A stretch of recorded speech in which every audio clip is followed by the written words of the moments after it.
నీ పేరు?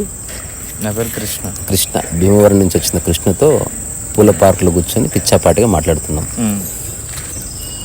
ఇప్పుడు ఆనందం అన్నది ప్రత్యక్ష అనుభవం కాదు, పరోక్ష అనుభవం. నిశ్చలత ప్రత్యక్ష అనుభవం. ఒక వ్యక్తి నిశ్చలంగా ఉన్నాడు అనుకో, ఆ నిశ్చలత యొక్క కొనసాగింపులో ఆనందం అనేది ప్రతీతమవుతుంది. నువ్వు ఆనందం కోసం వెంపర్లాడితే ఆనందం ఎప్పటికి రాదు. బికాస్ అది రిజల్ట్ ఆఫ్ బీయింగ్ అన్నమాట, లేదా of being your own self. అయితే ఈ నిశ్చలత అన్నది ఒక రిమార్కబుల్ డైమెన్షన్. బేసికలీ ఈ భూమి మీద ఎవరైనా గమనిస్తే ఇప్పటికిప్పుడు రెండు నిశ్చలంగా ఉన్నాయి సార్. ఒకటి మరణించినది, ఒకటి సంపూర్ణంగా సజీవంగా ఉన్నది. మిగతా అన్నీ కదులుతుంది. ఇప్పుడు రాయి ఉంది, నిశ్చలంగానే ఉంటుంది. అది డెడ్ బాడీ ఉంది, నిశ్చలంగానే ఉంటుంది. ఆ నిశ్చలతలో జీవం లేదు. సో నిర్జీవంగా నిశ్చలంగా అట్లా పడుంది. ఇప్పుడు చాలామంది పల్లెటూర్లలో ఊరికి ఆరు బయట కూర్చుంటారు. అది నిజమైన నిశ్చలత కాదు. డబ్బులు లేక ఏం చేయాలో తెలియక అటు నిశ్చలంగా కూర్చున్నారు అంతే. ఏదైనా వాళ్ళని మోటివేట్ చేసేది లేదా వాళ్ళకి ఆసక్తి ఉన్నది కనిపిస్తుంది, నిశ్చలత అంతా పోతుంది. నిజమైన నిశ్చలత అయింది, సజీవమైన నిశ్చలత అంటే ఇక ఏది రాని పోని నిశ్చలత పోదు. అంటే తన మనస్సు అన్నిటినీ పట్టుకోవడానికి సిద్ధంగా ఉన్నప్పటికీ దేని మీద డిజైర్ లేని కారణంగా అది ఊరికి అట్లా నిశ్చలంగా ఉంది అన్నట్టు. Very remarkable state of being అంటే అదే. ఒక శాశ్వతమైన నిశ్చలత్వాన్ని పూర్తి జీవంతో తొణికిసలాడుతూ అనుభవిస్తుంది.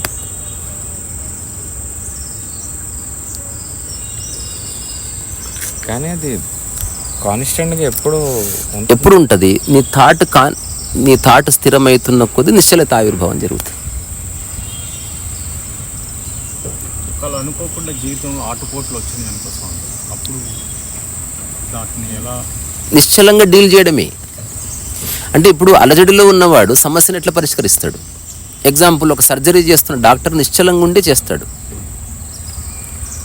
సో ఇప్పుడు సర్జరీ చాలా సీరియస్ అని అనుకుని అతను డిస్టర్బ్ అయ్యాడు అనుకో, వాడు చేస్తాడు, పేషెంట్ చేస్తాడు. అసలు కుటుంబంలో ఉన్న సమస్యలు కానీ దేశ సమస్యలు కానీ నిశ్చలంగా లేని వాళ్ళు డీల్ చేయడం వల్ల పెద్దగా అవుతున్నాయి. కానీ సమాజంలో ఒక చిన్న తప్పుడు ధారణ ఏమిట్రా అంటే, ఎవడైతే ఎక్కువ పని చేసినట్టు కనిపిస్తాడో వాడు గుర్తింపబడతాడు, ఎవడైతే స్థిరంగా ఉన్నాడో వీడు వేస్ట్ ఫీల్ అనుకుంటారు.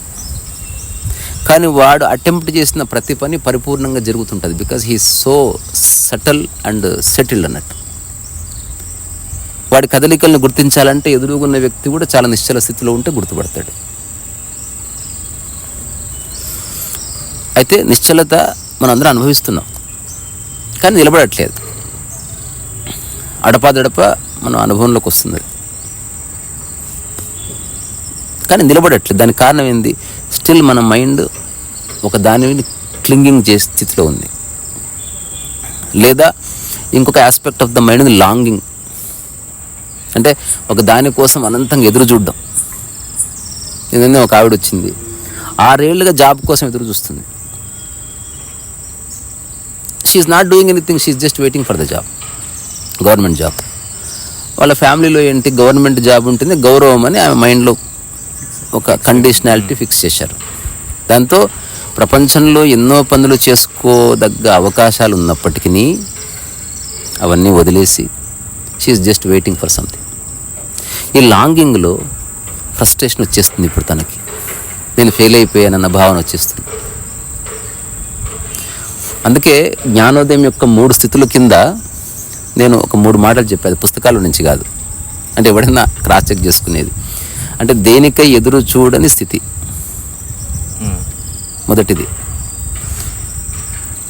దేనిని బ్లేమ్ చేయని స్థితి. మూడవది పరచింతన లేని స్థితి. పరచింతన లేని స్థితి అంటే అసలు వేరే వాళ్ళ గురించి ఏ చింత లేదు, చింతన కూడా లేదు.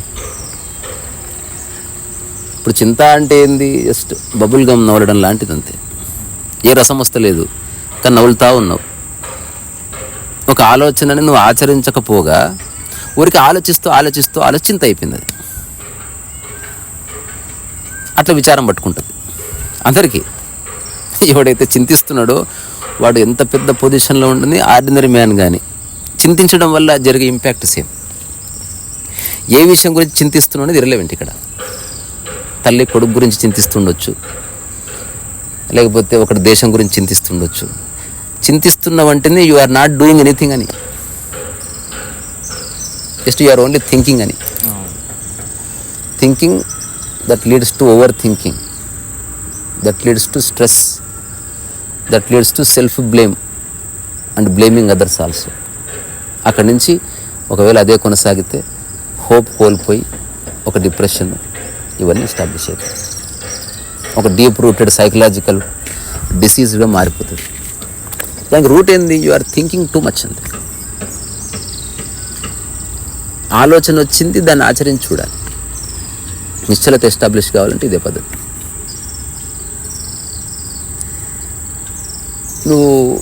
నేను చాలాసార్లు ఈ ప్రశ్న చాలామందిని అడుగుతాను. చిన్నగా ఉన్నప్పుడు బొమ్మ కోసం మీరు ఏడ్చిండొచ్చు, ఇతను ఏడ్చిండొచ్చు. ఇప్పుడు ఎందుకు ఏడవట్లేదు?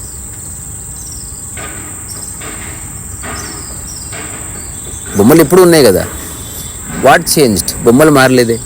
టెడ్డీ బేర్ అప్పుడు ఉంది, ఇప్పుడు అంటే బొమ్మల గురించి వ్యామోహం అనవసరం అని ఒకానొక ఆలోచన స్థిరపడ్డది. ఇట్లా ఉద్యోగం గురించి ఆరాటం అనవసరం, అన్ని పనులు గౌరవమైనవి. ఇట్లా ఒక్కొక్క ఆలోచన. ఇప్పుడు మానవ సంబంధాలకు సంబంధించిన ఆలోచనలు స్థిరపడ్డాయి, డబ్బుకు సంబంధించిన ఆలోచనలు స్థిరపడ్డాయి, హైపోథిసిస్లు కావచ్చు, సిద్ధాంతాలు, అన్నిటి గురించి ఒక చిన్న అన్వేషణ జరిగి it may take years, no problem. అన్ని ఆలోచనలు స్థిరపడితే అప్పుడు యు ఆర్ అబ్సల్యూట్లీ స్టిల్. మొట్టమొదటిసారి ఆ స్టిల్నెస్లో నుంచి మనం చూస్తాం. అంతవరకు చూడడం ఎక్కడిది, అంతవరకు కొట్టుకుపోవడం ఉంది. ఓన్లీ జస్ట్ ఫ్లోటింగ్ థాట్స్ అట్లా ప్రవహిస్తూ ఉంటాయి. అందుకని ఎవరైనా అర్థం చేసుకోవాల్సింది, డైరెక్ట్గా కొన్ని రావు. ఒకటి చేస్తే దాని రిజల్ట్గా అదే సమయంలో అనుభవించబడుతుంది అన్నట్టు. అంటే నిశ్చలత అన్నది కనిపిస్తుంది, ఆనందం అండర్ కరెంట్ ఉంటుంది. ఆనందం ఒక్కొక్కసారి అభివ్యక్తిగా మారచ్చు. అప్పుడు నిశ్చలత అండర్ కరెంట్గా ఉండి ఆనందం రివీల్ అవుతుంది. ఇప్పుడు ఎవడన్నా గురువు నిశ్చలంగా ఉన్నాడు, అతను ఆనందం అండర్ కరెంట్గా ఉంది. హఠాత్తుగా గురువు డ్యాన్స్ చేసాడు అనుకో, ఆనందం రివీల్ అయ్యి నిశ్చలత అండర్ కరెంట్ ఉంటుంది. అతను స్టిల్నెస్లో నుంచే కదులుతుంటాడు అంతే. కానీ స్టిల్నెస్ కనబడదు. కదులుతున్నవాడు స్టిల్గా ఉన్నాడు ఎట్లా చెప్తాం? స్టిల్గా ఉన్నది ఆలోచన బేసికల్, మనిషి కాదు. బాడీ స్టిల్గా ఏముండదు. ఒక్కొక్కసారి మనస్సు స్టిల్నెస్ అనుభవిస్తున్నప్పుడు శరీరం కూడా దాన్ని అనుభవిస్తుంది. దానికి సమాధి అని పేరు. అంటే శరీరము కదలకుండా ఉంది, మనసు కదలేదు, రెండూ నిశ్చలం అయిపోయినాయి. నిద్రలో ఫిజికల్ రియాలిటీ స్టిల్నెస్ అనుభవిస్తుంది, మనసు కూడా డ్రీమ్ స్టేట్ దాటిన తర్వాత స్టిల్నెస్ అనుభవిస్తుంది. ఈ రెండింటి కలయికలో ఒక అపారమైన స్టిల్నెస్ ఉంది, దట్స్ ఫైన్. కానీ real stillness is of the mind. రోగగ్రస్తమైన శరీరం కూడా స్టిల్గా ఉంటుంది, కానీ మనసు ఉండకపోవచ్చు. మనసు అటు ఇటు పరిగెడుతూ, ఇంకా ఆలోచిస్తూ, వెంపర్లాడుతూ అవన్నీ జరుగుతూ ఉండొచ్చు. కానీ స్టిల్నెస్ వల్ల మనకన్నా మన చుట్టుపక్కల ఉండే వాళ్ళు ఒకసారి ఎఫెక్ట్ అవుతూ ఉంటారు కదా, ఘోరంగా. అసలు ప్రశాంతంగా ఉన్న వాడిని ఈ ప్రపంచం భరించగలదా? వాడిని ముప్పు తిప్పలు పెట్టి, వాడిని ఇన్సల్ట్ చేసి, వాడిని సమాజంలోకి లాగాలని ప్రయత్నం చేసేవాళ్ళు ప్రతి ఒక్కరు. అయినప్పటికీ వాడికి వాడి స్థితి మీద క్లారిటీ ఉంటే, వాడు అట్లా కొంతకాలం నిలబడితే అందరూ వాడి జోన్లోకి రావాల్సిందే. అది అంత మహత్తు ఉంటుంది దానికి. ఒక షిరిడి సాయి మహత్యంలో డైలాగ్ ఉంటుంది, నేను మస్తు ఎంజాయ్ చేస్తున్న డైలాగ్. బాబా ఆ మందిరం దగ్గర ఉంటాడు, ద్వారకామాయి, ఏదో పాడుబడ్డ మస్జిద్ అది. అక్కడ ఉన్నప్పుడు ఒక వ్యక్తి వస్తాడు, నీ దగ్గరే ఉంటాను అది అంటే, నా దగ్గర ఏముంది ఉండటానికి? అప్పుడు అతను చెప్తాడు అనమాట, ఈ తరహా అంటే ఎక్కడెక్కడున్నా నాకు కలగని ఒకనొక దివ్యానుభూతి నీ సమక్షంలో కలుగుతున్నది. అందుకే I want to be here. నీ సమక్షంలో ఉంటే నేను స్టిల్గా ఉంటున్నా సంహౌ. అంటే అప్పుడు అతను చెప్తాడు అనమాట, అంటే ఈ ప్రపంచం ఎట్లాంటిదంటే, మొదట నేను ఈ ఊరు వచ్చినప్పుడు అందరు పిచ్చివాడు అన్నారు, ఆ తర్వాత నేను వాళ్ళకి వీళ్ళకి చిన్న చిన్న మందులు ఇచ్చి రోగాలు నయం చేస్తే వైద్యుడు అన్నారు, ఆ తర్వాత నేను నా పనిలో లీనమైపోతే వీడు మహాత్ముడు అన్నారు, ఇప్పుడు అందరూ వాళ్ళంతకు వాళ్ళే కన్విన్సే దేవుడు అంటున్నారు. సో వాళ్ళు వైద్యుడన్నా పిచ్చోడన్నా దేవుడన్నా నేను వాటిని తలకెక్కించుకోవడంలే. అంటే నేను ఏ మాయలో పడలేదు. అంటే ఇప్పుడు నేను మహాత్ముడు అనగానే, నేను మహాత్ముడిని అని అనుకోగానే ఐడెంటిటీ క్రైసిస్ స్టార్ట్ అయ్యి, ఒకవేళ వాళ్ళు అనుకోకపోతే మహాత్ముడని మళ్ళీ బాధ స్టార్ట్ అవుతుంది. ఇది నిరంతర ప్రక్రియ. ఇప్పుడు చాలామంది అనుకుంటారు ఒక పర్టికులర్ టైంలో జ్ఞానోదయం అయింది, లేదా పర్టికులర్ టైంలో ఒక పూర్తి ఎరుక ఆవిర్భవించింది, అక్కడితో పని అయిపోయిందని. ఇది ప్రాపంచికంగా అందరికీ అర్థమయ్యే విషయం. అంటే ఇప్పుడు గవర్నమెంట్ జాబ్ వచ్చిన తర్వాత ఇంకా మీరు చేసేది ఏం లేదు, జాబ్ ఉండిపోతుంది. అట్లా జ్ఞానోదయం ఉండిపోతున్న గ్యారెంటీ ఏం లేదు, అట్లా ఎరుక ఉండిపోతున్న గ్యారెంటీ లేదు, అట్లా నిశ్చలత ఉండిపోతున్న గ్యారెంటీ లేదు, అట్లా ఆనందం ఉండిపోతున్న గ్యారెంటీ లేదు. అది ఎప్పుడైనా జారిపోవచ్చు, లేదంటే మళ్ళీ ఏదో ఒకటి అటాక్ చేయొచ్చు. అందుకని నిరంతర ఎరుక ఉంటేనే అవి సస్టైన్ అవుతాయి. ఎక్కడ మీరు ఎరుక కోల్పోయినా ఆ ఎరుక కోల్పోయిన స్థితికి మాయ ఎంటర్ అవ్వడం అని పేరు. ఎక్కడ మాయనే అంటే ఎక్కడనే ఎంటర్ కావచ్చు. గొప్ప గొప్పలు మాయలో పడ్డారు. అంతా తెలిసి ఒక క్షణంలో they have forgotten themselves and Maya entered into them. అది మరి వచ్చింది వచ్చినట్టుగా వదిలిపోవడం అన్నది ఉంటుంది, కానీ ఇతను ఇంపాక్ట్ అవ్వకపోతే వెళ్ళిపోతుంది. అది ఎలా ఉందంటే, ఎక్కడో బుక్లో చదివా, తను ఒక ఊర్లో ఒక అడవిలో ఉంటాడు, తను ధ్యానం గినం చేసుకుంటూ ఉంటాడు. సో ఆ ఊర్లో ఉన్న వాళ్ళందరికీ అడవిలో పులి తిరుగుతుందని ఒక ప్రచారం. ఇప్పుడు ఇతను జీవితాన్ని అన్వేషించే పనిలో పడ్డాడు, అన్నిటినీ చూస్తున్నాడు స్థిరంగా. ఊరోళ్ళని చూశాడు, ఊర్లో వాళ్ళు తిట్టారు వాళ్ళని చూశాడు, ఎవరో పిచ్చోడు అన్నారు వాళ్ళని చూశాడు. He's just witnessing everything. అదొక స్టేట్ ఆఫ్ మైండ్. అంటే మైండ్ యొక్క రహస్యాలని తెలుసుకునేవాడు ఆ తెలుసుకునే చివరి మజిలీలో హీ లుక్స్ వెరీ సీరియస్. వాడు చూస్తే ఎట్లా ఉంటుందంటే వాడి కళ్ళు ఏదో దుర్బిణిలో నుంచి ఎత్తులాడుతున్నట్టు కనిపిస్తుంది. Because he's looking at. ఇప్పుడు నేను చెట్టు చూడాలంటే ఎక్కువ కాన్సన్ట్రేషన్ అక్కర్లే, ఒక చీమను చూడాలంటే కొంత కాన్సన్ట్రేషన్ అవసరం, అమీబాన్ చూడాలంటే ఇంకా అవసరం, మళ్ళీ ఆలోచన చూడాలంటే అసలు కంటికి కనబడందని వాడు చూస్తున్నాడు నిరంతరం. అందుకని దే లుక్ వెరీ సీరియస్. అట్లాంటి టైంలో పక్క వాళ్ళకి అనిపిస్తుంది వీడేంది ఇంత సీరియస్ టైప్ ఉన్నాడు, అసలు మాట్లాడు పిలిస్తే పలకంటే వాడు వేరే దాని మీద కంప్లీట్ ఫోకస్డ్ ఉన్నాడు. అట్లాంటి స్థితిలో ఉన్నప్పుడు ఒక పూలు వచ్చింది, శబ్దం వినిపించింది, వీడు అయిపోయాడు రా పులి చేతిలో కథం అనుకున్నారు. మళ్ళీ తర్వాత ఒక 4-5 అవర్స్కి అతను ఊర్లోకి వచ్చాడు. ఏం జరిగిందంటే, నేను నిశ్చలంగా కూర్చున్నాను, నన్ను చూసి పులి పరిగెత్తుకొని వచ్చింది. నేను జస్ట్ స్థిరంగా దాని వైపు చూస్తున్నాను. ఇప్పుడు RRRలో ఎన్టీఆర్ అరుస్తూ చూస్తాడు, అట్లా కూడా కాదు, అది మీదకి వచ్చి ఆల్మోస్ట్ దాడి చేయడానికి నేను ఏం కదలలే. ఎందుకంటే నేను అన్వేషిస్తున్నదే అది, అసలు మరణించేది ఏది, వాట్ డైస్ బాడీ అనుకో, పోతే పోని. అది ఆల్మోస్ట్ దాడి చేయడానికి వచ్చి ఆశ్చర్యకరంగా నా ఒళ్ళో తలబెట్టుకుని పడుకుంది. నా నుంచి ఏ స్పందన లేని కారణంగా ఆ తర్వాత కాసేపటికి వెళ్ళిపోయింది. ఇది జరిగిందంట. సో నిశ్చలతలో ఎవడైతే ఉంటాడో వాడి మీద సమాజం కూడా ఇట్లే దాడి చేస్తుంది. ఎందుకు అది అబ్సర్డ్గా ఉంటుంది. సమాజం అంటే ఏంది, నువ్వు స్పందించకపోతే ఎట్లా అంటారు. అన్ని స్పందనలకు లొంగకుండా స్థిరమైన తర్వాత ఆ స్థిరత్వంలో నుంచి స్పందిస్తే నిజంగా స్పందన స్టార్ట్ అవుతుంది. ఒక అలజడితో కూడిన స్పందనలో రిజల్ట్ ఎప్పుడు రాదు.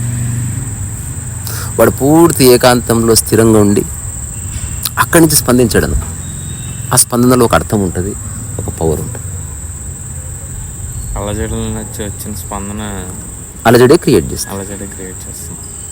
నిశ్చలత్వం నుంచి వచ్చే స్పందనలో నిశ్చలతనే ఉంటుంది. వాడు పట్టుకున్నాడా పూర్తి చేస్తాడంతే. వాడు ఎవరి సహాయం కోరడు, ఈ జస్ట్ కంటిన్యూస్ అంతే చేసుకుంటూ పోతాడు. ఆ తర్వాత సహాయం దొరుకుతుంది, ఎవరెవరో వచ్చి ఇన్స్పైర్ అయ్యి. ఫర్ ఎగ్జాంపుల్ ఈ చిన్న పూల పార్క్ ఒక ఎగ్జాంపుల్. ఈ లాస్ట్ 5 డేస్లో నేను పూల చెట్లు నాటుతున్నా అని తెలిసి ఎవరెవరో పొద్దున్నే 6:30కు వాళ్ళ వెహికల్స్ వేసుకొని వచ్చి నేను వచ్చేలోపు నీళ్ళు పోసి వెళ్ళిపోతున్నాను. యాక్చువల్ నన్ను మోటివేట్ చేసింది కూడా ఈ పూలు చెట్టానండి. నేను అక్కడ చూసి ఆ కుక్కలు చూసి అంటే ఇప్పుడు ఇంత మోడర్న్ సమాజంలో ఇది చిన్న రెవల్యూషనరీ యాక్ట్ ఇది. అంటే ఇది నాది కాదు, నాకేమీ రాదు, ఈ ఉన్న చెట్టు సరిపోతాయి కదా, మళ్ళీ కొత్త చెట్టు ఎక్కడో ఉన్న నర్సరీ తెచ్చి నాటక్కర్లే. దీంట్లో ఏముంది, ఆచరణాత్మకమైన జీవన విధానం అనేది ఇందులో ఇన్స్టిల్ అయి ఉంది. ఇప్పుడు నేను మా ఇంట్లో వాళ్ళని కూడా అడగని నీళ్ళు పోయమని, నేను సాయంత్రం బయలుదేరి వచ్చేస్తాను అంతే. అందరి ప్రశ్న ఏంది, ఒకవేళ నువ్వు లేకపోతే? నేను అంటాను, అది నేను ప్రస్తుతం ఆలోచిస్తున్నాను, నేను లేనప్పుడు అప్పుడు తెలుస్తుంది నాకేం చేయాలి. అది రివీల్ కానీ ముందే ప్రోస్ అండ్ కాన్స్ ఆలోచించి చేయాలంటే అది బిజినెస్ అవుతుంది, ఇది బిజినెస్ కాదు. చాలామంది అని చాలా చిన్న విషయం ఏంటంటే, సంతోషానికి ఇలా చేస్తే ఏంటి, ఒక మొక్క నాటితే ఏమొస్తుంది, లేదా ఈ మధ్యన బాగా ఈ టెక్నాలజీ ఇవన్నీ డెవలప్ అయ్యి మనిషి డబ్బు సంపాదించడం, ఈ వీటన్నిటికీ దగ్గర అయిపోవడం వల్ల నాకు అనిపించింది ఏంటంటే అండి, ఇప్పుడు ఏం అవసరం ఉందని వాడితే వెళ్ళి కూర్చుని వాళ్ళు మాట్లాడుతున్నాం అంటే మామూలుగా. అంటే నాకు 2 ఫ్రెండ్స్ కూర్చొని మాట్లాడుకుంటారు, అందులో ఒక ఆనందం ఉంది. ఒక కుక్కతో మనం తెలియకుండా ఒక సరదాగా గంటల కొద్ది మన టైం కూడా తెలియదు నిజంగా కరెక్ట్గా. మనుషులతో మనం మాట్లాడే కానీ ఒక్కొక్కసారి మీకు బాగా అవగాహన ఉండే ఉంటుంది దాని మీద. ఒక కుక్కతో తెలియకుండా ఒక 3 గంటలు గడిచిపోతుంది. అంటే దేనికి మనసు లేదో దాంతో చాలా బాగుంటుంది మనం ఉండడం, ఎందుకంటే అది నేను డిస్టర్బ్ చేయదు కాబట్టి. నీ థాట్లో ఎక్కడ బ్రేక్ రాకుండా పోతుంది. నువ్వు దాని మీద తల మీద వేసినా ఏమనుకోదు, నడి మీద చేసినా ఏమనుకోదు. అదే మనిషి అనుకో, రూల్స్ వచ్చేస్తాయి, క్వశ్చనింగ్ వస్తుంది, ఏంటి అవసరం, సభ్యత సంస్కారాలు వచ్చేస్తాయి, అన్నీ వస్తాయి. మళ్ళీ నువ్వు జవాబు లేక చచ్చిపోవాలి. ఇప్పుడు ఇదే దేనికి మనసు లేదో, అంటే దేంట్లో అయితే ఆలోచనలు లేవో దానివైపు మనిషి వెళ్తూ ఉన్నాడు. ఇప్పుడు నాకెవరో ఒక 4-5 డేస్ క్రితం ఒక క్వశ్చన్ అడిగారు. నేను ఎక్కడికి వెళ్ళినా ప్రశాంతత ఉండదు, బాగా డబ్బు ఉంది ఆయన దగ్గర, కానీ మా ఊర్లో దేవాలయం ఉంది, ఆ దేవాలయంలోకి వెళ్ళి ఆ శివలింగం దగ్గర కూర్చోగానే నేను పీస్ఫుల్ అయిపోతాను. ఏమిటిదని అడిగాడు. నేను జవాబు మీకు ఆల్రెడీ స్ఫురించి ఉండాలి, స్ఫురించకపోతే నేను ఒక జవాబు ఇస్తా, అవునా కదా చెక్ చేసుకుంటే రేపు వెళ్ళుండవు. కదులుతున్న దాని దగ్గర మీరు కూర్చుంటే మీ మైండ్ కదులుతుంది, అరుస్తున్న వాళ్ళ మధ్యన కూర్చుంటే మీ మైండ్ అరుస్తుంది, ఏడ్చే వాళ్ళ మధ్యన కూర్చుంటే మీ మైండ్ ఏడుస్తుంది, స్థిరంగా ఉన్న దాని దగ్గర కూర్చుంటే మీ మైండ్ స్థిరంగా. సో దేవాలయానికి వెళ్ళడానికి ఏకైక కారణం మనిషి ఒక అకారణ స్థిరత్వాన్ని అనుభవిస్తున్నాడు అక్కడ. అంటే అప్పటి వరకు అలజడులతో ఆరాటాలతో అటు ఇటు పరిగెత్తిన మనస్సు కొన్ని వేల సంవత్సరాలుగా కదలకుండా ఒకటి ఉంది అని తెలిసినప్పుడు వీడి మైండ్ నిశ్చలమవుతుంది. Exactly same thing happens with Ramana మహర్షిని చూసినప్పుడు. అతను కూడా ఇట్లాంటి వాళ్ళని నడిచే దైవం అని చెప్పారు. కంచి పరమాచార్యని కానీ, లేకపోతే నేమ్కర్లి బాబాని కానీ, భగవాన్ రమణ మహర్షిని కానీ నడిచే దైవం అని చెప్పారు. దానికి కారణం ఏంది, వాళ్ళల్లో ఒక అంతులేని స్థిరత్వం కనిపిస్తున్నది. అంటే ఈ మనిషి వేటికైతే ఊరికి ఆరాటపడి అలజడి పడుతున్నారో వాళ్ళు వాటికి అలజడి పడతలేరు, ఆరాటం లేదు, పోరాటం లేదు, ఆర్గ్యుమెంట్స్ లేవు, ఏం లేవు. They are absolutely still. ఎప్పుడైతే స్థిరంగా ఉన్నదాన్ని చూస్తామో అందులో స్థిరత్వం వస్తుంది. అయితే ఇప్పుడు చేయవలసింది స్థిరంగా ఉన్న దాని వైపు మాటికి పోవడం కాదు, ఆ స్థిరత్వానికి కారణం ఏంది అని అన్వేషిస్తే అది నీలో ఉద్భవిస్తుంది. అక్కడితో నీవే రమణ మహర్షి అవుతావు. స్థిరంగా ఉన్న విగ్రహం అందరిని అదే ఒకే చూపుతో చూస్తుంది. అవును, అదొక కారణం. ఎవరున్నా లేకున్నా స్థిరత్వం ఉన్న దాని వైపు చూస్తే మనం స్థిరంగా మారిపోతాం. అంటే ఇదొక మామూలుగా మానసిక క్షేత్రంలో జరిగే ఒక చిన్న రియాక్షన్ అది. ఎగ్జాంపుల్, దేవాలయము దేవుడు చాలా దూరం వదిలేద్దాం, వస్తువుల విషయంలో కూడా ఒక స్థిరత్వాన్ని అనుభవిస్తున్నాడు మనిషి. ఎగ్జాంపుల్, మీరు ఊరు వెళ్తూ ఇంటికి వెళ్ళి వచ్చారనుకోండి, ఇంటికి వచ్చేసరికి ఫ్రిడ్జ్ మీద టీ ఉందనుకోండి, మీరు ఏకదం భయపడే అవకాశం ఉంది. నిజమేనా? టీవీ ఎక్కి కూర్చుంది అనుకోండి, లేదా మీరు ఊరికే కూర్చుంటే ఫ్యాన్ దానంతగా తిరిగితే చాలు మీరు భయపడడానికి. అవును. మనం కరెంట్ వస్తుంది పోతుంది అనే ఒక చిన్న క్లారిటీ ఉంది కాబట్టి మనం భయపడట్లే. కరెంట్ ఉన్నప్పటికీ ఫ్యాన్ ఆగిందనుకో, అర్ధరాత్రి డోర్ దానంతగా ఓపెన్ అయిందనుకో, అసలు మీరు ప్రశాంతంగా ఉండగలరా? సో మన ప్రశాంతత మనము నావి అనుకున్న ఎన్నెన్నో స్థిరంగా ఉండటం వల్ల వాటి మధ్య మనం స్థిరంగా ఉంటున్నాం. ఎవడు యోగి అయ్యా అంటే వాడు నా అనుకునే వాటిని తగ్గిస్తూ వచ్చాడంటే. ఇప్పుడు రమణ మహర్షి జీవితకాలం స్థిరంగా ఉండడానికి కారణం ఏంది? అరుణాచలం కొండ ఇంచుడు కదలదు, అందుకనే ఎప్పుడైనా స్థిరంగా ఉంటాడు. ఆల్వేస్ దేర్ అన్నట్టు ఉన్న అసోసియేషన్ ఎప్పటికీ మారదు. ఇంకా అదే మనిషి అనుకో, మీరు కారు స్థిరంగా ఉంటే నేను స్థిరంగా ఉంటా, మా అబ్బాయి స్థిరపడితే నేను స్థిరత్వం, అదే స్థిరత్వాన్ని కోల్పోతే మీ స్థిరత్వం పోతుంది. సో అజ్ఞానం ఎవడంటే వందల విషయాలతో నానే సంబంధం పెట్టుకొని వాటిని స్థిరంగా ఉంచడం కోసం వీడు ఆరాటపడేవాడు. ఇది నేనే ప్రశాంతత అన్నది ఊరికే రాదు. నీవు నా అన్న వాటిని సంబంధం ఏవేటితో సంబంధం ఏర్పరచుకున్నావో అవి స్థిరంగా ఉండటం వల్ల నువ్వు ప్రశాంతంగా ఉంటున్నావు. నీ ప్రశాంతత బై ప్రొడక్ట్. ఇప్పుడు చిన్న ఎగ్జాంపుల్, ఎవరైనా మళ్ళీ వినేవాళ్ళు క్రాస్ చెక్ చేసుకోవచ్చు. నీ ప్రమేయం నువ్వు చాలా స్థిరంగా ఉన్నావు, ఇప్పుడు ప్రశాంతంగా కూడా ఉన్నావు, అంతా బాగుంది అనుకునే లోపు నీకు మెసేజ్ వచ్చింది, ₹1,00,000 ఆటోమేటిక్గా కట్ అయిపోయిన అకౌంట్లో. ఎవరి 10 నిమిషాలకు ఒకసారి 5,000 10,000 కట్ అయితేనే ఉన్నాయి. స్థిరత్వం ఉండగలవా? ఇంపాసిబుల్. అలా చేయడం మొదలైతే ఎందుకు? నీవు దాంతో సంబంధం పెట్టుకున్నావు కాబట్టి ఇప్పుడు నువ్వు చేయవలసింది ఏంది? స్థిరత్వం కోసం ప్రయత్నం చేస్తే రాదు. ఇంకా అది ఎందుకు అట్లా బ్యాంక్ ట్రాన్సాక్షన్ జరిగిందో అది తెలుసుకొని దాన్ని సెటిల్ చేస్తే మళ్ళీ స్థిరత్వం వస్తుంది. అది క్లియర్ కదా? అట్లనే రాత్రిపూట డోరు ఊరికి కొట్టుకుంటుంది అనుకో, మన స్థిరత్వం పోతుంది, డిస్టర్బెన్స్ అవుతుంది. మనం డోర్ని రిపేర్ చేయిస్తాం.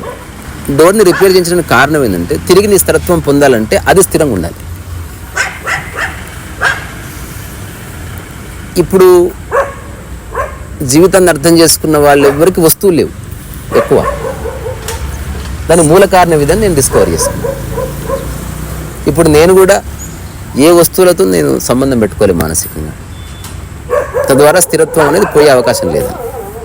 అట్లా కాకుండా నా ఎదురుగున్నది బాగుంటే నేను బాగుంటా అన్నది కండిషనాలిటీ అయితే నీలో స్థిరత్వం వచ్చే అవకాశం లేదు. నువ్వు నిశ్చలంగా ఎట్లా? ఇంపాసిబుల్. చాలా కష్టం. నిశ్చలంగా ఎట్లా ఉంటావు? అంటే మనం ఏదైతే నాది అని అనుకున్నామో అది ప్రశాంతంగా ఉన్నంత వరకు మాత్రమే మనం ప్రశాంతంగా ఉండగలం. ఎప్పుడైతే అది కదలడం మొదలెడతాయో మనకి ఇంకా లోపల అంతే. బయటకు పోయి ఎన్ని విషయాల్లో ఫిక్స్ చేసి వస్తాం సార్. అది ఫిక్స్ చేసే కొద్దీ నువ్వు స్థిరత్వం వస్తుంది, నిశ్చలత వస్తుంది. నువ్వు ఫిక్స్ చేస్తున్న విషయాలు కొంచెం కదిలినా నువ్వు కదులుతావు, మళ్ళీ ఆలోచన కదులుతుంది. ఎందుకంటే నీ ఆలోచనకి ఒక ఇన్విజిబుల్ థ్రెడ్ కట్టి ఫ్రిడ్జ్కి కట్టావు, మళ్ళీ ఒక కనిపించని తాడుతో బంగారానికి కట్టావు. బంగారం కదిలితే ఆలోచన కదులుతుంది. బాండేజ్ తగ్గుతూ ఉంటుంది, తగ్గేది ఉండదు. ఇంకా ఈ తాడు తెంపేయవలసిందే, వైర్ కటింగ్ డైరెక్ట్ అంతే. అయితే మళ్ళీ మనిషి ఒక దానికి ఎక్కువ విలువ తక్కువ విలువ ఇవ్వడానికి కూడా కారణాలు ఉంది. దానికి కారణం ప్రపంచం. ఇప్పుడు చీపురు పోయినా నాదే చీపురు, కానీ పోయినా ఏం బాధపడ్డు మనిషి. ఎవరన్నా బాధపడితే అంటారు చీపురు పోతే ఏడుస్తున్నాడు వీడని. అదే బంగారం పోతే అప్పుడు ఏడవకపోతే బాధపడతారు. బంగారం పోయినా ఎట్లున్నాడు చూడ కదలకుండా. దాని బంగారం పైన కదలకుండా అంటే వాడు కొంచెం మంచివాడు అని అర్థం బేసికలీ. ఇవన్నీ చిన్న విషయాలే, కొంచెం ఎంక్వైరీ చేస్తే మన మనసు యొక్క ప్రవృత్తిని మీకు ఎప్పుడైనా అనిపించిందా? అంటే ఇలా అంటున్నాను కాదు, అంటే నేను కాంట్రవర్సీ చేద్దామనో లేకపోతే ఒకళ్ళని అవతలని వ్యతిరేకిద్దామని నా ఉద్దేశం కాదు. ఇప్పుడు ఇండియాకి పాకిస్తాన్కి మ్యాచ్ జరుగుతుంది అనుకున్నాను. అంటే ప్రస్తుతం అది సందర్భానుసారమైన విషయం కాదు, బట్ కాకపోతే మామూలుగా జస్ట్ జనరల్గా చెప్పాను. ఇప్పుడు మనకి నేనేమంటానంటే అదొక క్రికెట్, అదొక గేమ్ అంతే. దాన్ని గేమ్లో చూస్తే బాగుంటుంది. అది స్పిరిచువల్. మీరు చెప్పింది రెండు ఉన్నాయి. నా ఆత్మకథలో ఈ కాంటెక్స్ట్ ఉంటుంది. మా బ్రదర్ నేను మాట్లాడుకున్నప్పుడు ఇండియన్స్కి క్రికెట్ అంటే ఇష్టం లేదు, ఇండియన్స్కి ఇండియన్స్ ఆడే క్రికెట్ అంటే ఇష్టం. ఓకే. క్రికెట్ని ఇష్టపడడం వేరే, అది వెరీ స్పిరిచువల్. కానీ మనవాడు 4 కొడితేనే ఎంజాయ్ చేస్తున్నాం అనుకో, అది కండిషనల్. ఇక్కడ జరుగుతుంది అంటే ఇప్పుడు ఒక గేమ్ని 2 దేశాల మధ్యన ఒక తెలియని ఒక బ్రిడ్జ్ కింద చేస్తారు చూసారా. అంటే గేమ్ పర్పసే అది కాబట్టి. కానీ ఒకవేళ చిన్న పాయింట్ అండి, అంటే ఎలా అంటే ఇప్పుడు పాకిస్తాన్ తీసేయండి, ఎందుకంటే ప్రజెంట్ మన ఆల్రెడీ జరుగుతుంది కాబట్టి తీసేయండి. ఇప్పుడు ఆస్ట్రేలియాకి ఇండియాకి మ్యాచ్ జరిగింది, మన వాళ్ళు తీసుకుంటారు చూసారు, కొంతమంది చాలా సీరియస్గా తీసుకుంటారు. కాకపోతే ఏంటంటే ఈ ప్యాట్రియోటిజం అనేది ఒక ఇండియా వాడికి ఇండియా అనేది ఎంత ఇంపార్టెంట్, ఒక ఆస్ట్రేలియన్ కూడా ఆస్ట్రేలియా అంత ఇంపార్టెంట్. అందుకని ఆస్ట్రేలియన్ గెలుపు కోసం ఆలోచించని, ఇండియన్ గెలుపు కోసం ఆలోచించని ఈ రోజు రాత్రి ఇద్దరిట్లో ఎవరెవరు బాధపడవలసిందే, అది ఫిక్స్. అట్లా మ్యాచ్ ఫిక్స్ అయింది ఆల్రెడీ. కానీ దానికి అదే పరిణితి వస్తున్న కొద్దీ ఈ గెలుపోటముల మాయ నుంచి బయటపడుతుంది మైండ్. ఆటని ఆటగా చూడడం మొదలవుతుంది. అట్లాంటి వాడు అందరూ తప్పు పడతారు, నీకు దేశభక్తి లేదు. అందుకని కొంచెం విచక్షణ ఉన్నవాడు ఎవడైతే ఏం చేస్తాడు, అందరు 4 కొట్టినా ఎంజాయ్ చేస్తూ వాడు కనబడనీయడు. ఇండియన్స్ 4 కొట్టినప్పుడు ఎంజాయ్ చేస్తాడు, కనబడని అనుకుంటాడు. దానివల్ల ఏంటంటే కాన్ఫ్లిక్ట్ ఉండదు అంతే. అంటే ప్రతి ఒక్కరికి మన జీవిత అనుభవాన్ని మనం ప్రతి ఒక్కరికి ఎక్స్ప్లెయిన్ చేయాల్సిన అవసరం లేదు. మనం అనవసరంగా వైరుధ్యాన్ని క్రియేట్ చేసి మళ్ళీ మనం అనవసరంగా చర్చలోకి దిగకుండా, ప్రపంచంలో ఉన్నప్పుడు భారతదేశము ఉంది, ప్రపంచంలో ఉన్న కారణంగా భారతీయుడు మనం, నువ్వు నేను. అందుకని ప్రాపంచికంగా ఉన్నప్పుడు ప్రాపంచిక విషయాన్ని ప్రాపంచికంగానే చూడాలి. ఇప్పుడు కట్నం ఇవ్వద్దని ఎంత చెప్పినా ఆ పాలసీలు చేసే ప్రభుత్వాధికారులు కావచ్చు, లేకపోతే బ్యూరోక్రాట్స్ కావచ్చు, పొలిటీషియన్స్ కూడా కట్నాలు ఇస్తున్నారు కదా. సో ఆ టైంలో వాళ్ళు ప్రపంచ సత్యాన్ని అర్థం చేసుకున్నారు. నా బిడ్డ సుఖంగా ఉండాలంటే కొంచెం డబ్బులు ఇస్తే అయిపోతుంది, ఊరికే ఎందుకు తలకాయ నొప్పి, అనవసరంగా చర్చ ఎందుకని. దాని మూలంలో ఏంది తెలుసుకో, ఇది అవసరం లేదు, తెలుసుకొని చేయవలసిందే, లేకపోతే అనవసర చర్చకి ద్వారం అవుతుంది. అట్లా. మీకు స్పిరిచువల్ జర్నీ ఎప్పుడు స్టార్ట్ అయిందండి? అంటే ఉన్నదే స్పిరిచువల్ జర్నీ బేసికల్లీ, మధ్యలో పోయింది అది. ఓకే. స్టార్ట్ అయింది ఏమీ లేదు, మధ్యలో పోయింది అది. ఆ పోయిందని గుర్తించిన నేను తిరిగి రాబట్టుకోవడానికి ఎలాగో తెలియలే నాకు. ఇది ఎట్లా ఉంటుందంటే, చిన్నప్పుడు ఒళ్ళు తిరగకుండా పడుకున్నాం మనం. ఇప్పుడు ఒక స్థితి వచ్చిన తర్వాత ప్రాపంచిక విషయాల్లో పడి నిద్రపోయింది. నిద్రపోవడంతో తెలిసింది నిద్ర ఎంత మహా అద్భుతంగా ఉంటుంది, కానీ ఇప్పుడు నిద్రపోయింది. తిరిగి గాఢ నిద్ర పోవాలంటే ఏం చేయాలన్న అన్వేషణ ఆధ్యాత్మికత. అప్పుడు నువ్వు ఏం చేసినా గాఢ నిద్ర వస్తలేదు. అప్పుడు ఎవడో గురువు చెప్పాడు, నిద్ర రాకుండా ఉండడానికి కారణం నీ మనస్సే. నీ మనస్సులో చిన్నప్పుడు బంధాలు లేవు కనుక నిద్ర పట్టింది. ఇప్పుడు నీ ఒక్కొక్క ఆలోచన అణిగి, ఆ ఆలోచనలో కొన్ని కలలుగా రేగి, తిరిగి ఆ డస్ట్ కూడా అణిగేసరికి 2-3 గంటలు పట్టి ఆ తర్వాత నిద్రపోతున్నావు.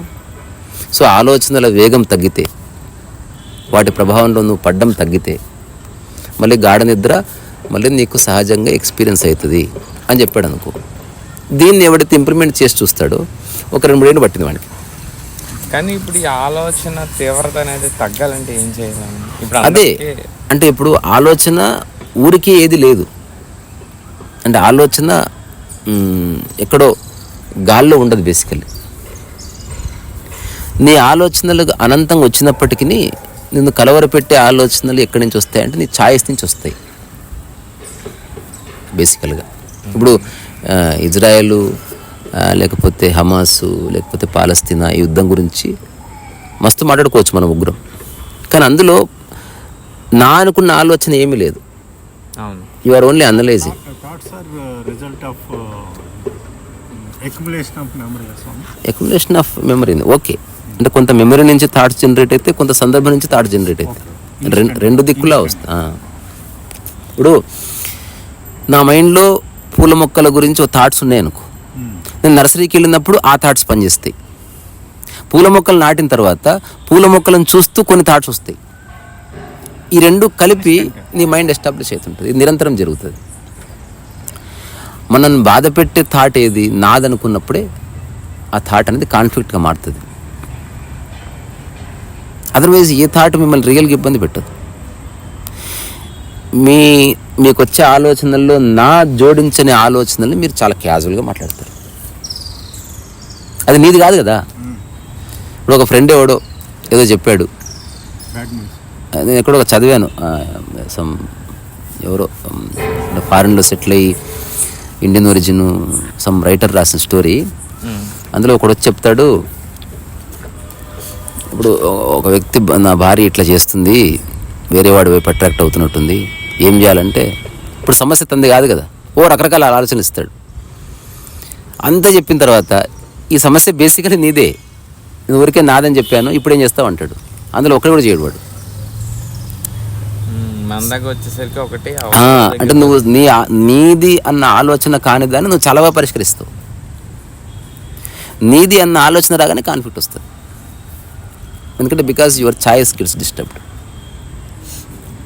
ఆ స్థితిలో ఇతని యొక్క యాక్చువల్గా ఉన్న స్కిల్ కూడా కోతాడు కదా ఆబ్వియస్గా. చువాంగ్సు రాసిన ఎంటీ బోట్ అని ఒక పోయం ఉంటుంది, చదివితే మీరు చెప్పిందే ఉంటుంది. అంటే నువ్వు అకారణంగా కొడితే ఒక్క దెబ్బకి పిట్ట పడుతుంది లేదా కాయ పడుతుంది. అప్పుడే ఎవడు భలే కొడుతున్నావా, ఈసారి కొట్టు చూద్దాం 100 రూపాయలు ఇస్తా అంటే స్కిల్ సగం పడిపోతుంది, అయిపోతుంది అక్కడ. ఇంకెవడు వచ్చి నా రాజ్యం సగం రాసిస్తా అంటే వాడు 100 బాండ్లు వేసిన తగలేదంట. అంటే ఈ భయం ఎంటర్ అయింది అంటే ఇప్పుడు వాడి మైండ్ డిస్ట్రాక్ట్ అయింది అన్నట్టు. అటు బంగారం మీదకి వెళ్ళింది, రాజ్యం మీదకి వెళ్ళింది, ఎంతో కొంత పర్సంటేజ్ ఫ్లవర్ మీదకి వచ్చింది, ఫియర్ ఎంటర్ అయింది. ఏమో ఆమె అంటారు కదా, ఫియర్ ఆఫ్ మిస్సింగ్ అవుట్ అని, ఫోమో, నేను మిస్ అయిపోతానేమో, కథం ఎంటర్ అవుతుంది ఫియర్. అదే సార్, ఇప్పుడు ఎవరో ఫ్రెండ్ ఫోన్ చేస్తారు, నాకు కొంచెం అనుకోకుండా ఇట్లా కేసు బుక్ అయింది నా మీద పోలీసులు. అరే అది ఎంత పని, నేను చూసుకుంటానని 10 నిమిషాల్లో అది సాల్వ్ చేసేయగలను. అవును, అలా కాకుండా వాడికే కేసు అయింది అనుకో, అన్న నీ మీదే బుక్ అయింది అన్న అన్నాడు, వాడు ఫస్ట్ ప్యానిక్. ముందర వీడికున్న కెపాసిటీని ముందర కోల్పోతాడు. అవును, కోల్పోయి ఒక రకమైన దేంట్లో అవును, అది ట్రూ. అది స్ట్రెస్. అందుకే మైండ్ తెలిస్తే ఇక నీ సమస్య నా సమస్య లేదు, సమస్యకు సొల్యూషన్ వైపు ఎతకడమే ఉంటుంది. మైండ్ తెలుసుకుని ఎవరైనా సమస్య నీది నాదని ఉండదు, వాడికి సత్యం ఉంటుంది అంతే. నేను 3 రోజుల నుంచి నాకు మీ ఛానల్లో ఒక 3 రోజులు కాదండి, ఒక 4-5 రోజుల నుంచి రాత్రి పడుకునే ముందు నేను వింటున్నది ఒకే ఒక కథ. అంటే తప్పుగా అనుకోద్దు, ఏంటంటే ఆ పేరు నాకు గుర్తులేదు, చిన్న కథ మీరు చెప్పింది 11 నిమిషాలు ఉంటుంది. ఒక ఆవిడ చీకట్లో వాళ్ళ ఇంట్లో, అదే రబియా అల్ అదాబియా అని ఒక అదే సూఫీ ఆవిడ ఏంటంటే ఇది పాడేసుకుంటుంది, ఏంటది సూది. నేను 4 రోజుల నుంచి మీరు నమ్మిన నమ్మపోయి నేను అదే అది వింటున్నాను, అది వింటూ నిద్రలోకి వెళ్ళిపోయి పడుకుని పోతున్నాను. గత 4 రోజుల నుంచి నేను చేస్తాను ఇదే. నిన్న రాత్రి కూడా నేను సూఫీ ఆ కథ విని పడుకున్నాను నేను.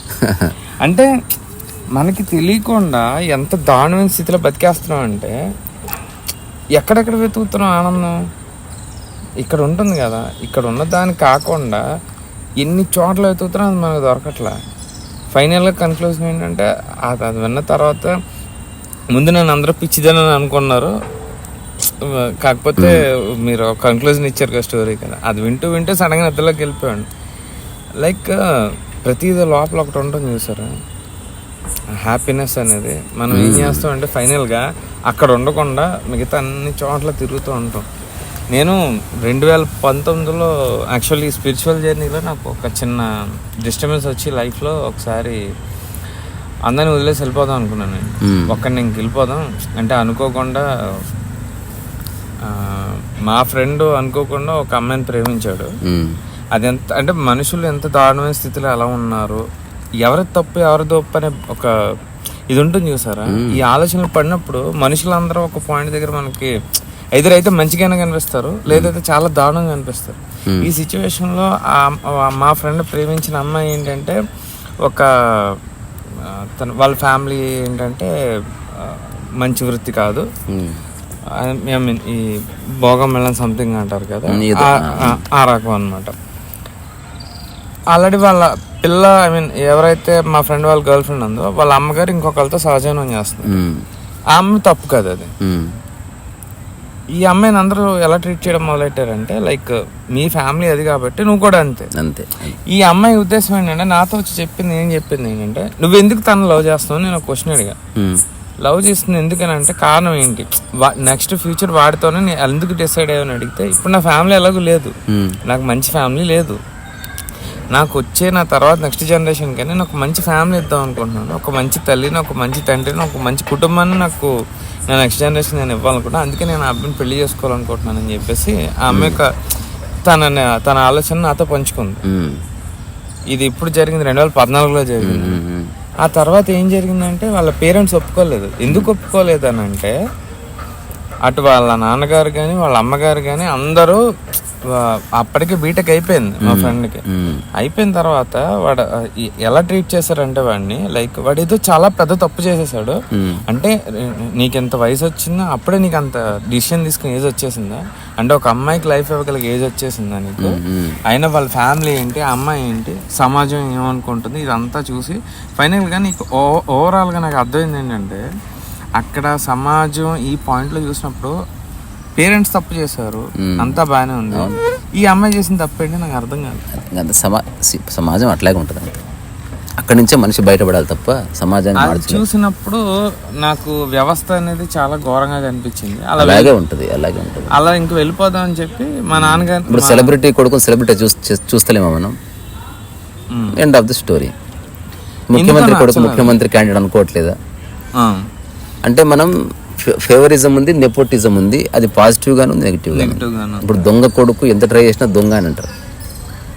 సో అది ఓకే, దానికి ఆన్సర్స్ ఏం లేవు. ఆ తర్వాత వెళ్తూ మా నాన్నగారు వాళ్ళ అమ్మగారు నానమ్మ అంటే, ఎందుకంటే ఆవిడకి అప్పటికే 80 దగ్గరికి వచ్చేసారు. ఒకవేళ నేను అక్కడికి వెళ్ళిపోయేదాకా ఉండి ఆవిడకి ఏమైనా అయితే మళ్ళీ తిరిగి వచ్చే టైంకి రావచ్చు రాకపోవచ్చు, ఒకవేళ ఆవిడ మిస్ అయిపోతాను కదా, ఆవిడతో ఒక రోజు ఉందాం అని చెప్పి వెళ్ళాను. వెళ్తే అప్పుడు ఆవిడ చెప్పారనమాట, ఇప్పుడు నీకు లోపల డిస్టర్బెన్స్ వచ్చినప్పుడు నువ్వు ఎంత దూరం వెళ్ళినా ఎక్కడికి వెళ్ళినా అనవసరం, అంతే. నువ్వు అంత దూరం వెళ్ళు, నువ్వు ఎక్కడికైనా వెళ్ళిపో, నీకు లోపల సరిగ్గా లేనప్పుడు. దీనికి ఒక చిన్న కథ ఉంది, అది చెప్పుకొని ముగిద్దాం. ఒక ప్రొఫెసర్ ఉన్నాడంటే ఎప్పుడు సాక్షులు మార్చాడు, ఎప్పుడు కంపు కొడుతూ ఉంటాయి, కానీ దాంతో అతనికి ఇబ్బంది లేదు. భార్యకి ఇబ్బంది, ఎప్పుడు తిడుతూ ఉంటుంది. ఇవాళ అన్ని సమస్యలు క్లియర్ అయిపోయినాయి, ఇది ఒక్క సమస్య పెద్ద సమస్యగా మారింది. ఆమె ఏంటంటే సాక్షులు మారుస్తే అయిపోయేదానికి నువ్వు లాజిక్లు మాట్లాడితే ఏందని భార్య ఉంటుంది. అరే రామ, సాక్షులు మారవాలన్న ఆలోచన నాకు వస్తలేదు, రెండోది ఆ కంపు నాకేం వస్తలేదు, నాకేం ఇబ్బంది లేదండి, కానీ నీ పక్క వచ్చినప్పుడు నాకు వస్తుంది ఇబ్బంది, నీ భార్యను కదా అంటే. ఒకసారి కొత్త సాక్షులు తీసుకొచ్చి ఇచ్చి, సాయంత్రం పార్టీ ఉంది, ఈ కొత్త సాక్షులు వేసుకొని వచ్చావా పార్టీకి, మరి ఇద్దరం వివాహంతో కలిసి ఉంటాం, లేదా రేపు morning divorce, simple, no more discussion. ఇప్పుడు అతను సీరియస్ తీసుకున్నాడు దాన్ని. ఎవరు మీ అమ్మ సాక్షులతో నా డైవర్స్కి వచ్చింది, మంచి పిల్ల, సరే అసిస్టెంట్కి చెప్పాడు, గుర్తు చేయరా సాయంత్రం సాక్షులు వేసుకుని వెళ్ళాలి, ఎందుకంటే చాలాసార్లు మర్చిపోయాను. ఈసారి గుర్తు చేసుకున్నాడు, తన ల్యాబ్ పనులన్నీ పక్కన పెట్టాడు, నిజంగానే సాక్షులు వేసుకున్నాడు, పార్టీకి వెళ్ళాడు. భార్య వచ్చి ఫస్ట్ దగ్గర నిలబడి స్మెల్ చూసింది, ఘోరమైన స్మెల్ వచ్చింది, డైవర్స్ అన్నదంతే, స్లేప్ చూపించాడు, కొత్త సాక్షులు వేసుకున్నా, కానీ నువ్వు నమ్మవు అని పాత సాక్షులు జోలు పెట్టుకుని వచ్చాను.